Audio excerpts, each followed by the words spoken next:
दोस्तों, George Bernard Shaw 19th और 20th century के एक महान प्लेराइट, ड्रामेटिस्ट और एक राइटर थे। उन्हें ईयर 1925 में नोबेल प्राइज़ फॉर लिटरेचर दिया गया। लेकिन इस सब के बावजूद जब उनसे पूछा गया कि अगर आपको अपनी ज़िंदगी को वापस जीने का मौका मिले तो आप क्या करते, एक लंबी सांस लेते हुए उन्होंने इसका जवाब दिया, मैं वो इंसान बनूंगा जो मैं बन सकता था लेकिन कभी बन नहीं पाया। दोस्तों, मैं इस वीडियो को इसलिए बना रहा हूँ ताकि आपको कभी ऐसा जवाब ना देना पड़े। Author Robin Sharma, who will cry when you die, अपनी इस बुक में एक सक्सेसफुल लाइफ जीने के लिए 101 प्रिंसिपल्स बताते हैं और आज की इस वीडियो में आप इन्हीं सक्सेस प्रिंसिपल्स को जानेंगे। Principle number 1, discover your calling. दोस्तों, ऑथर के पिता उनसे कहते हैं, when you were born you cried while the world rejoiced, live your life in such a way that when you die the world cries while you rejoice. आज हम एक ऐसे युग में जी रहे हैं जहां लोग चांद पर तो जा सकते हैं लेकिन अपने बच्चों के साथ लाइब्रेरी नहीं जा सकते। इंसान इंसानियत को भूलता जा रहा है और ऐसी दुनिया में क्या लोग आपको कभी याद रखेंगे? आपको अपनी ज़िंदगी में कुछ ऐसा करना है जिसके लिए दुनिया आपको याद रखे। अब आप सोच रहे होंगे कि मैं क्या कर सकता हूँ जिससे दुनिया मुझे याद रखे। इसका जवाब ऑथर देते हैं, डिस्कवर योर कॉलिंग। अपने टैलेंट्स को पहचानिए और उन पे काम कीजिए। अगर आप क्रिकेट में अच्छे हैं तो दुनिया का बेस्ट क्रिकेटर बनिए। अगर आप पढ़ाई में अच्छे हैं तो दुनिया का बेस्ट स्टूडेंट बनिए और अपने आप को एक वर्ल्ड क्लास बनाइए। Principle number 2, every day be kind to a stranger. दोस्तों, सक्सेसफुल इंसान वो नहीं होता जो न्यूज़ चैनल्स और मैगजीन्स में आता है।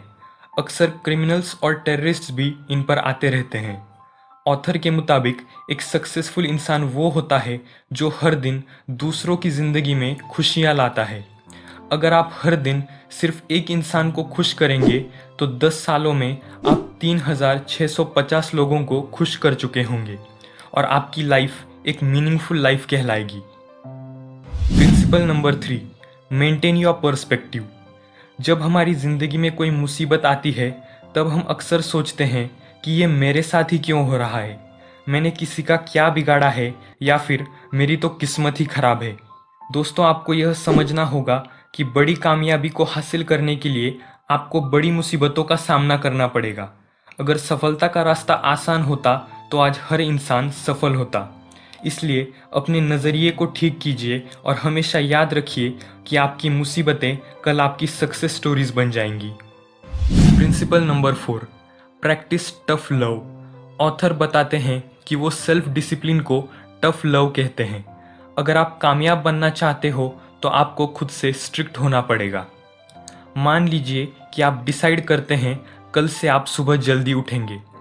अगले दिन जब अलार्म बजता है तो आप खुद से कहते हो, छोड़ो ना यार, कुछ देर और सो लेता हूँ, और ये कहते ही आप सो जाते हैं। ये है कहानी एक अनसक्सेसफुल इंसान की। वहीं अगर आप खुद से कहते हो, हाँ मुझे नींद तो आ रही है लेकिन अगर मैं अब उठता हूँ तो मुझे कुछ और समय मिलेगा खुद पे काम करने के लिए, और ऐसा कहते हुए आप उठ जाते हैं। यह है कहानी एक सक्सेसफुल इंसान की। दोस्तों, इन दोनों कहानियों में कॉमन क्या था?